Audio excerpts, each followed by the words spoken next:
Hello everyone. सो आज के इस वीडियो में ना सेंटेंसेस बहुत सिंपल हैं, स्ट्रक्चर्स बहुत सिंपल हैं और मैं कोशिश करूंगा कि जहां बिल्कुल ही सिंपल जा रहा है उसको थोड़ा सा कॉम्प्लिकेट करके कि मतलब उसको उस लैंग्वेज में डाल के जो हम अपनी डेली लाइफ में बोलते हैं उस तरीके से कुछ थोड़ा सा कॉम्प्लेक्स करके आपको सिखाने की भी कुछ नया कोशिश करूँगा। ठीक है। सो आपको क्या करना है, आपको हिंदी सुननी है, माइंड में ट्रांसलेट करना है या फिर आप वीडियो को पॉज कर सकते हैं बीच में हिंदी सुनने के बाद और फिर उसको ट्रांसलेट करने की कोशिश कीजिए और फिर आप मैच कीजिए आपका कितना सेंटेंस सही है कितना गलत है। इस तरीके से आपकी प्रैक्टिस बहुत अच्छी हो जाएगी। तो चलिए पहले सेंटेंस के साथ वीडियो को शुरू करते हैं। देखिए पहला सेंटेंस है, अपनी बेटी के साथ चाय पीने का आनंद ही कुछ और है। ठीक है। ये सेंटेंस कई तरीके से बन सकता है, कई तरीके से बन सकता है। इट्स अ डिफरेंट फन, ठीक है, या फिर it's a lot of fun. फिर वहाँ से आप टू करके सेंटेंस स्टार्ट कर सकते हैं।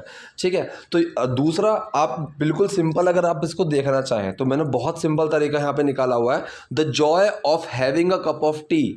ठीक है। अब यहाँ having a cup of T का मतलब क्या है, हैविंग क्यों आ रहा है। मैंने ये चीज़ बताया है कि कोई चीज़ करना, जैसे खेलना सेहत के लिए अच्छा होता है। सो वहाँ प्ले नहीं आता है, वहाँ प्लेइंग आता है। ठीक है। तो यहाँ पे कह रहा है चाय, मतलब मज़ा, किस चीज़ का मज़ा, चाय पीने का। ठीक है। तो खेलने का, खेलने का, पीने का, जाने का, जो इस तरीके से बात होती है ना वो आईएनजी लगता ही है। ठीक है। खेलना सेहत के लिए अच्छा होता है, खाना सेहत के लिए अच्छा होता है और बाहर घूमना अच्छा नहीं होता है। इस तरह की चीज़ों में आईएनजी लगता है। द जॉय ऑफ, किस चीज़ का मज़ा, having a cup of tea, चाय पीने का। ठीक है। The joy of having a cup of tea या drinking a cup of tea, taking a cup of tea, आप कुछ भी लगा सकते हो। विद अवर डॉटर, अपनी बेटी के साथ।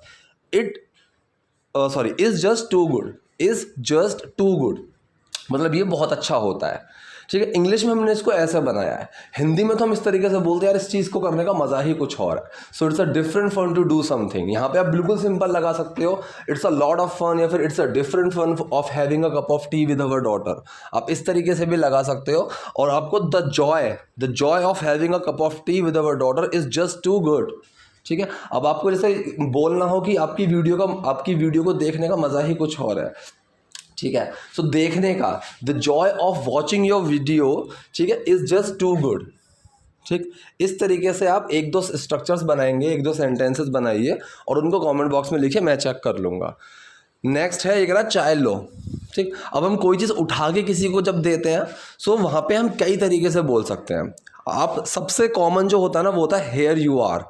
ठीक है। हेयर यू आर, ये एक बहुत मैंने सिर्फ इसलिए बता रहा हूँ मैं आपको, कहीं आप बाद में सुनो और कंफ्यूज हो जाओ।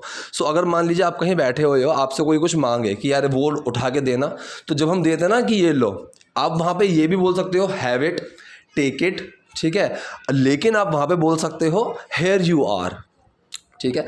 यहाँ पे इसने बोला चाय लो, हैव टी। मैं किसी को बोलूँ चाय पीने के लिए, चाय उसके हाथ में है और मैं उसको तब बोल रहा हूँ कि यार चाय पियो, तब भी मैं यही बोलूँगा हैव टी। ठीक। तो इस चीज़ पे कंफ्यूज नहीं होना है। ये उठा के सिंपल से दे रहा है अगर हैव टी, या फिर यहाँ पे आप बोल सकते हो हेयर यू आर, या फिर यहाँ पे आप बोल सकते हो टेक टी। तीनों में से कुछ भी बोल सकते हो। अब ये कह रहा है कैसा लग रहा है घर पर। ठीक है। कैसा लग रहा है घर पर। अब लगने पे पहले आओ कि लगने के लिए हम यहाँ पे क्या बनाएंगे। क्या इसको वो चीज़ सोच के लग रही है, नहीं। देख के लग रही है, नहीं। सुन के लग रही है, नहीं। घर पे हमें लगता कैसे, महसूस करके, मतलब तुम कैसा महसूस कर रहे हो। अब जब डॉक्टर आपसे किसी से पूछे कि भाई कैसा लग रहा है, तो वो मतलब महसूस करने के बारे में पूछ रहा है। कोई अगर किसी से पूछता है कि भाई ऑफिस में जाके कैसा लगा, तो मतलब कैसा महसूस हुआ।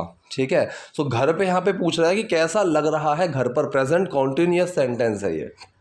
ठीक है। Present continuous.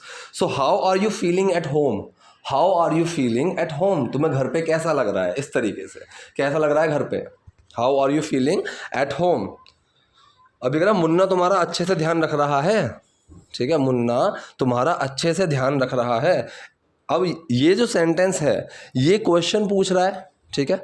लेकिन क्या हमने शुरू में नहीं लगाया। अब इस सेंटेंस को आप दो तरीके से बना सकते हो। ठीक है। एक तो जैसे हमने हिंदी में सिंपल रखा प्रेजेंट कॉन्टिन्यूअस, बिल्कुल सिंपल, क्या हमने शुरू में लाया ही नहीं है, लेकिन हमें पता है कि ये एक क्वेश्चन है। इंग्लिश में भी आप सेम सिंपल सेंटेंस बना सकते हो, एंड में क्वेश्चन मार्क लगा दोगे, वो हमें बोलने की टोन से समझ में आ जाता है कि ये क्वेश्चन है। ठीक है। वहाँ पे आप सिंपल से लिख सकते हो Munna is taking care of you well. ठीक है, ये हम पूछ ही रहे हैं। Munna is taking Munna is taking care of you well, कि मतलब मुन्ना तुम्हारा ठीक से ध्यान रख रहा है। लेकिन अगर आपको बिल्कुल एक तो तरीका ये हो गया। आप दूसरा तरीका क्या है कि अगर आपको बिल्कुल ही क्वेश्चन वाले सेंटेंस में पूछना हो तो क्या होगा, इस क्वेश्चन का जवाब मैं हाँ या ना मैं दे सकता हूँ।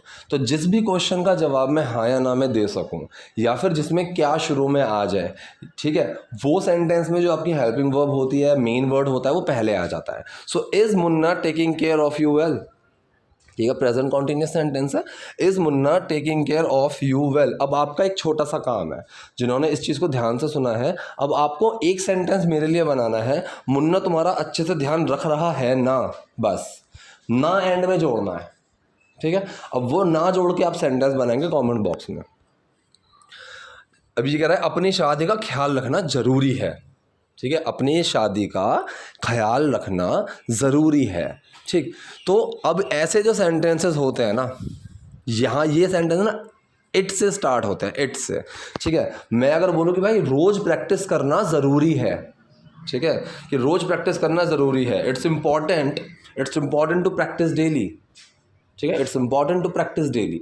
यहाँ पे इट से स्टार्ट हो जाते हैं। ये कह रहा है अपनी शादी का ख्याल रखना ज़रूरी है, it is important to take care of your marriage, ठीक है। ये सिंपल प्रेजेंट सेंटेंस है जहाँ पे एक्शन वैसे कुछ नहीं होता है, ठीक है, वहाँ पे इस तरीके से एक्शन नहीं होता है, तो वहाँ पे सिर्फ इज़ एम आर लग जाता है। अब यहाँ पे जो ख्याल रखने वाली बात चल रही है ये सिंगुलर ही है, ठीक है, तो यहाँ पे इज़ लगेगा। सो इट इज़ इम्पॉर्टेंट, ये ज़रूरी है, to take care of your marriage, अपनी शादी का ध्यान रखना।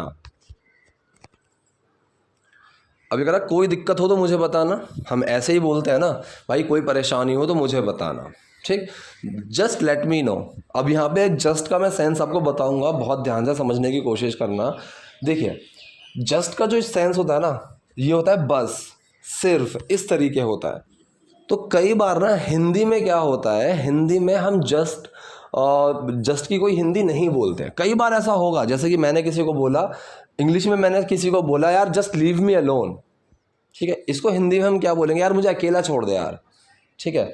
हम बस, सिर्फ, केवल हम हिंदी में नहीं बोलते हैं। तो वो सेंस ना समझना होता है, ये सेंस समझना होता है। आप लगा भी सकते हो यार मुझे बस अकेला छोड़ दे, तो यार जस्ट लीव मी अलोन, ये भी बिल्कुल ठीक है। लेकिन कई बार होता है कि हम हिंदी में तो इसी तरीके से बोल देते हैं, यार मुझे अकेला छोड़ देना, और इंग्लिश में हम उसको ट्रांसलेट कर देते हैं जस्ट लीव मी अलोन।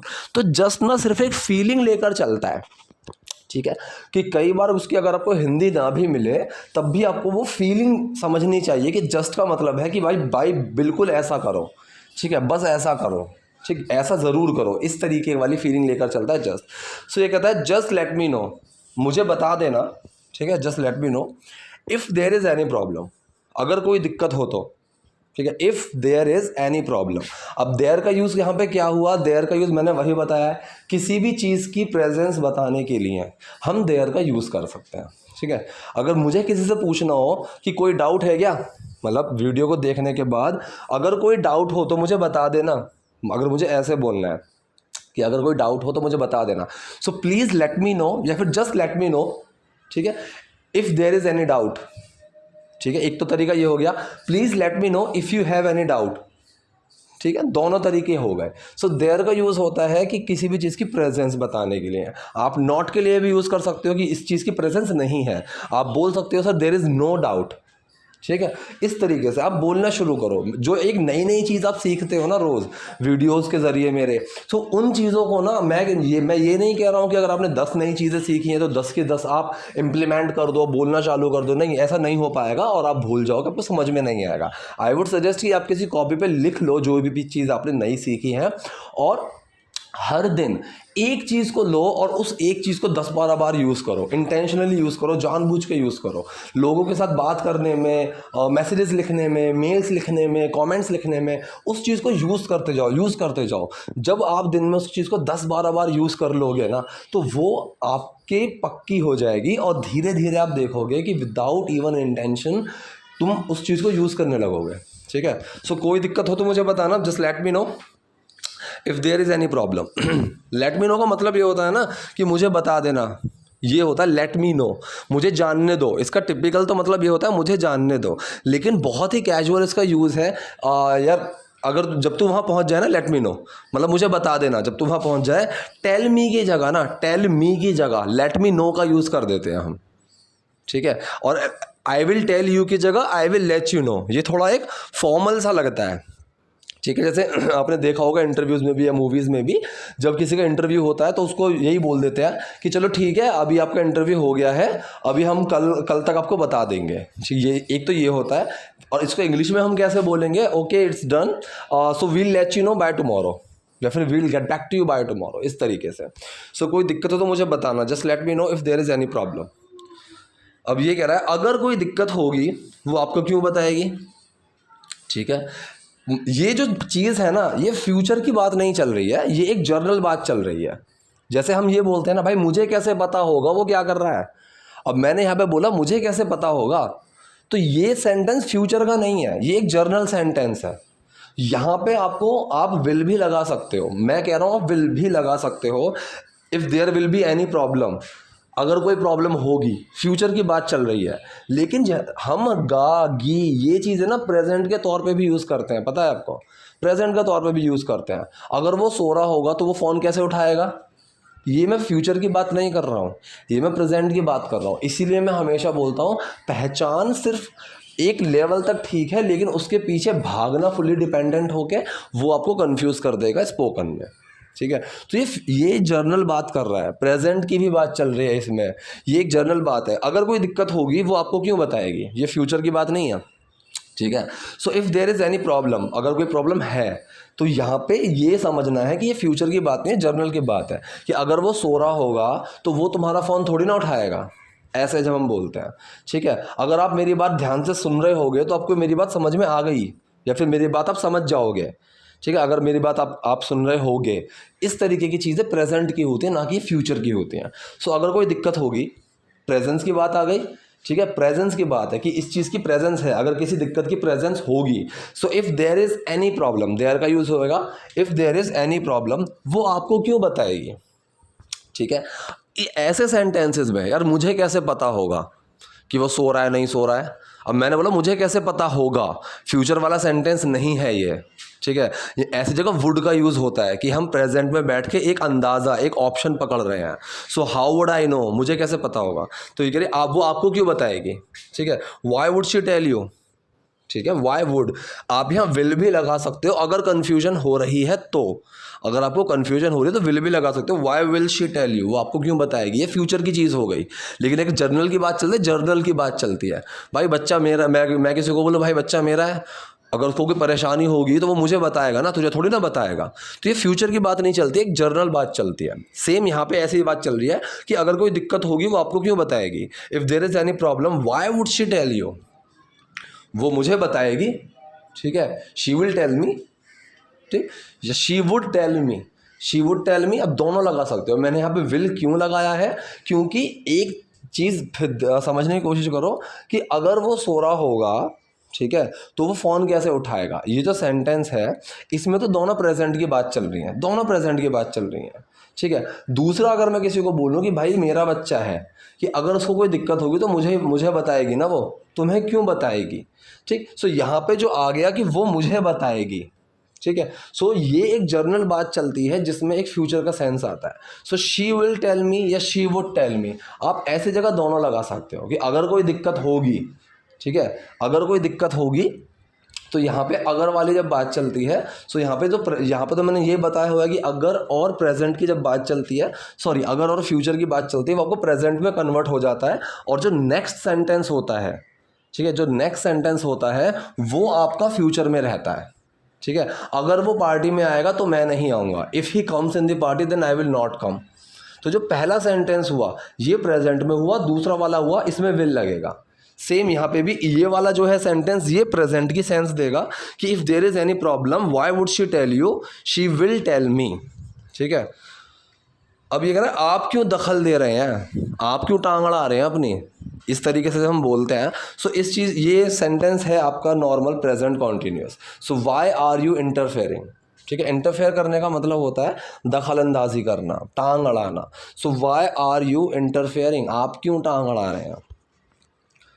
ये कह रहा है हमारे घर नई दुल्हन आई है, ठीक है। अब आई है, ये सेंटेंस कौन सा है? अब या है ये है से समझो, या फिर चुका है में कन्वर्ट करके देखो इसको। या है ये है वाले सेंटेंस को ना, जिसके एंड में या ये है इस तरीके से आ रहे हो, उसको चुका है चुकी है में कन्वर्ट करके देखा करो और सेंस देखा करो क्या सेम आ रहा है। सो हमारे घर नई दुल्हन आई है, हमारे घर नई दुल्हन आ चुकी है, सेंस बिल्कुल सेम है।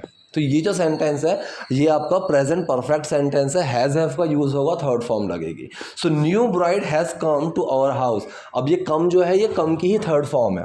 कम की first form come, second form came, third form come, ठीक है। So new bride has come to our house. New bride singular है, एक ही है ना दुल्हन, तो सो हैज़ लगेगा और थर्ड फॉर्म आएगी। So new bride has come to our house, उसका चेहरा उतरा हुआ है, ठीक है। अब ये जो सेंटेंस है उसका चेहरा उतरा हुआ है, इसमें कोई एक्शन नहीं है, हम किसी भी चीज़ की सिर्फ कंडीशन बता रहे हैं कि ये चीज़ ऐसी हुई हुई है। और जब हम इस तरीके की चीज़ बताते हैं ना तो वहाँ पे वो एक आपका सिंपल प्रेजेंट जो होता है वो वाला आ जाता है, ठीक है। जैसे यहाँ पे बोला कि her face is dull, her face is dull, सिर्फ इस तरीके से मैं बोला हूँ कि बोतल खाली हुई है, मतलब बोतल खाली पड़ी हुई है फ्रिज में, so the bottle is empty, ठीक है। तू क्यों उदास है, वाई आर यू सैड, तो सिंपल प्रेजेंट सेंटेंस है, सिर्फ किसी की हम कंडीशन बताते हैं कि इस कंडीशन में है। सो उसका चेहरा उतरा हुआ है, ठीक है। So her face is dull. और तुम कह रहे हो कि प्रेजेंट कॉन्टिन्यूस है, and you are saying that, and you are saying that मुझे दखल नहीं देना चाहिए। अब ये जो है ये वाला सेंटेंस है शुड वाला, तुम्हें ये चीज़ नहीं करनी चाहिए, तुम्हें वो चीज़ नहीं करनी चाहिए, मुझे ऐसा करना चाहिए, सो इनमें शुड लगता है। और तुम कह रहे हो कि मुझे दखल नहीं देना चाहिए, I should not interfere, I should not interfere. बेटा शादी सिर्फ दुल्हा दुल्हन के बीच नहीं होती है, ठीक है। सो सन द मैरिज, अब ये सेंटेंस जो है, ये जो सेंटेंस है ये आपका आप इस सेंटेंस को प्रेजेंट इंडेफिनिट की तरह भी बना सकते हो और सिंपल प्रेजेंट की तरह भी बना सकते हो। सिंपल प्रेजेंट की तरह मैं बना के बताता हूँ, the marriage is not just between bride and groom, ठीक है। ये तो हो गया सिंपल प्रेजेंट कि शादी दुल्हा दुल्हन के बीच नहीं है, इस तरीके से। अब अगर आप ये बोलोगे सर ताहती है आ रहा है और यहाँ तो प्रेजेंट इंडेफिनिट की तरह बनना चाहिए, so the marriage does not happen between the bride and groom, simple आप इस तरीके से भी बना सकते हो डज का यूज़ करके, ठीक है।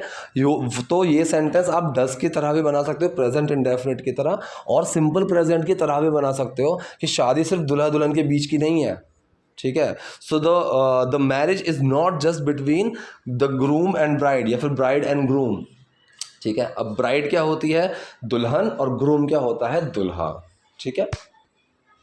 अब जैसे आज ये बोलना हो ना कि यार टीचर सिर्फ पढ़ाने के लिए नहीं होती हैं, so the teachers are not just to teach, ठीक है। तो यहाँ पे ताहती है वाली बात आ रही है। लेकिन देखो प्रेजेंट इंडेफिनिट जो सेंटेंस होते हैं ना वो ऐसे सेंटेंस होते हैं कि जो कोई कुछ करने वाले जो चीज़ होती है, जैसे कि मैं खेलता हूँ तो कोई चीज़ होती है, उसमें एक्शन आ रहा है। सो प्रेजेंट इंडेफिनिट ना मेनली फोकस्ड उन सेंटेंस के ऊपर होते हैं, ठीक है।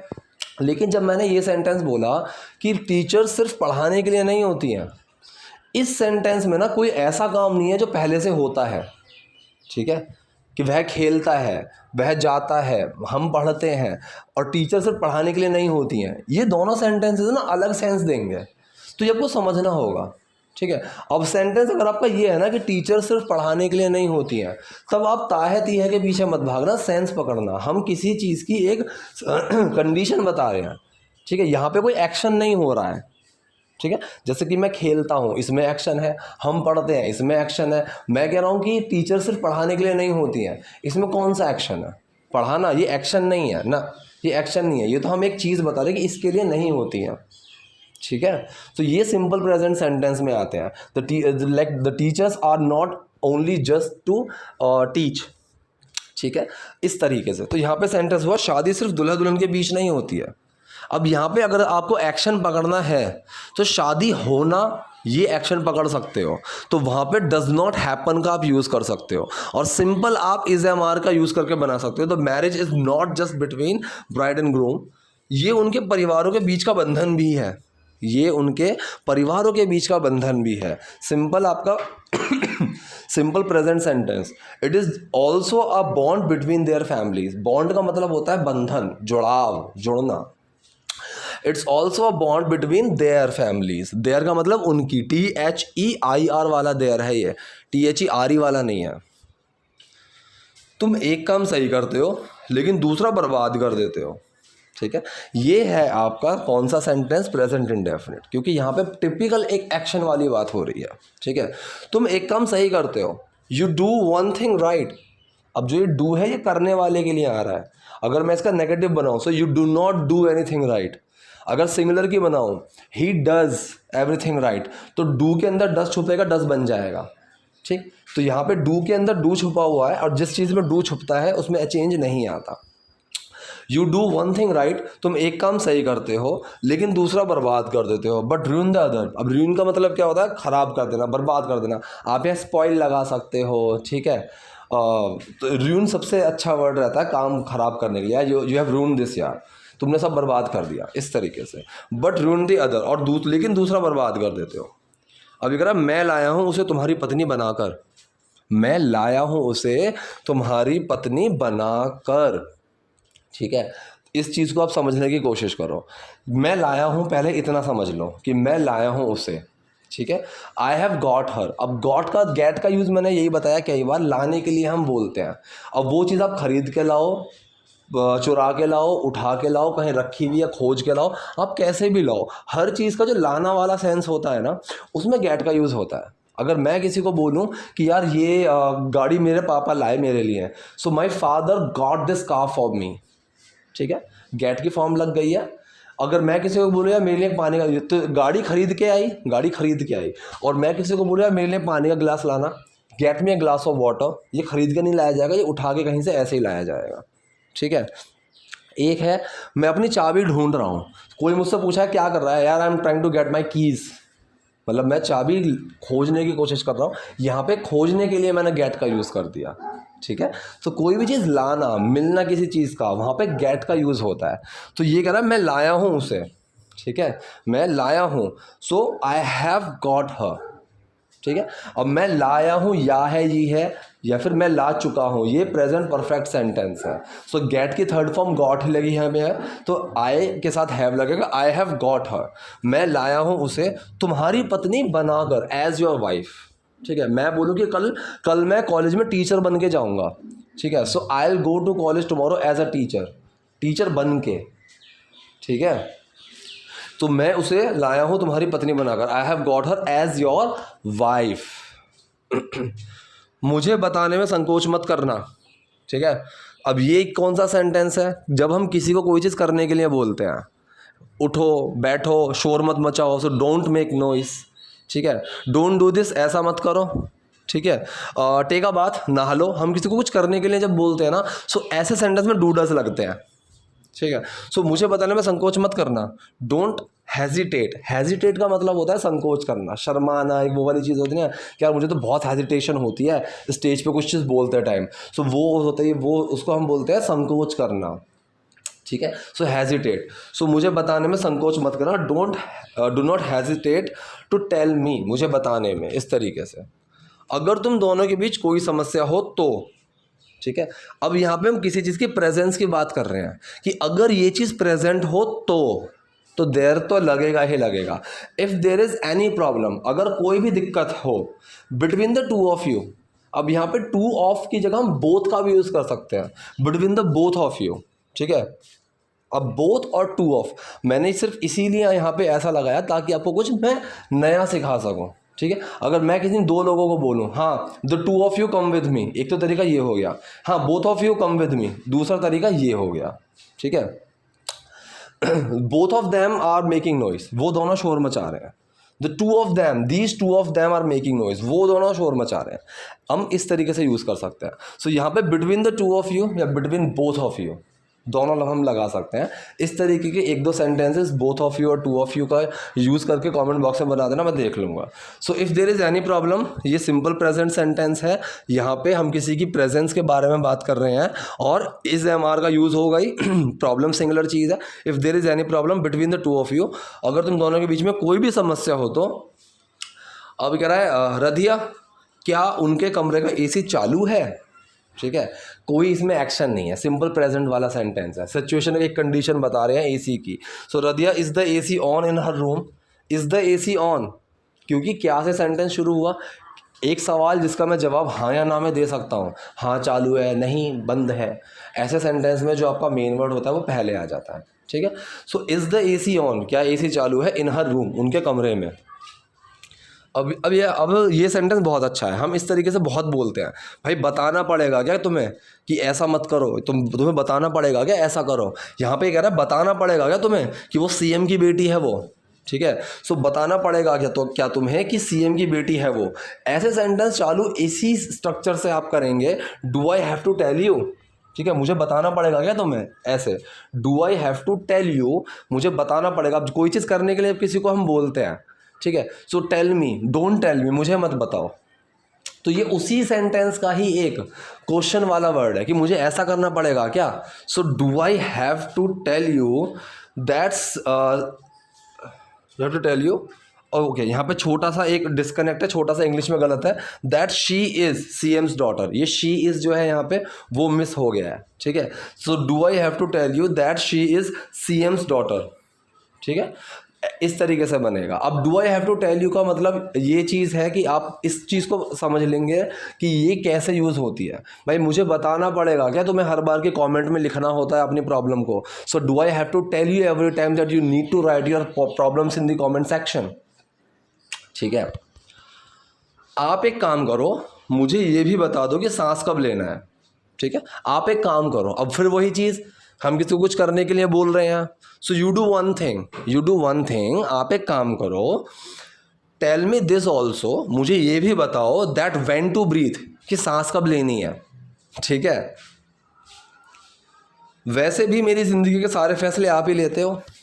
ठीक है, अब वैसे भी यहाँ पे आप या तो एनीवेज, ठीक है, एनीवेज, इन एनीवेज, ठीक है, ऐसी चीज़ों को यूज़ कर सकते हो। एक बहुत अच्छा है any which way, any which वे मतलब किसी भी तरीके से, वो वाला सेंस है। ठीक है, अब इंग्लिश में इसको टिपिकल आपका अगर इसको ट्रांसलेट करोगे तो किसी भी तरीके से वैसा वाला सेंस आ जाएगा, किसी भी रास्ते से, एनी विच वे। लेकिन जब हिंदी में हम ऐसा बोलते हैं ना, वैसे भी यार वो तो तुमसे बात करेगा नहीं। ठीक है, मतलब वो किसी भी तरीके से तुमसे बात तो करेगा नहीं। सो वहाँ पे एनी विच वे का यूज़ होता है। ठीक है, वैसे भी तुम्हें बात तो समझ में आई गई होगी, लेकिन फिर भी मैं समझा रहा हूँ। Any which way you must have got this thing but I am trying to explain it more. ठीक है, सो वैसे भी एनी विच वे, मेरी ज़िंदगी के सारे फैसले आप ही लेते हैं, ये वाला सेंटेंस आपका typical present indefinite sentence. You take all the decisions of my life. ठीक है, ये प्रेजेंट इंडेफिनिट सेंटेंस है, और यू की बात चल रही है तो डू लगेगा, सिंपल सेंटेंस है, डू छुप जाएगा, और डू छुपता है तो एक्शन में कोई चेंज नहीं आता है। ठीक है, तो इस तरीके से ये थे आज के सेंटेंसेस। आई होप आपको समझ में आए होंगे। कुछ सेंटेंसेस थे जो थोड़े से टफ थे। ठीक है, वुड वाला, विल वाला, ये चीज़ बस समझने वाली चीज़ है, उनको आप 2-3 बार देखोगे तो समझ में आ जाएगा। और इन फ्यूचर मैं कोशिश करूँगा ऐसे सेंटेंस और आते हैं तो मैं और अच्छे से समझाने की कोशिश कर पाऊँ आपको। तो वीडियो अगर पसंद आए तो लाइक कीजिए, नए हो लाइक सब्सक्राइब दोनों कीजिए। Thank you.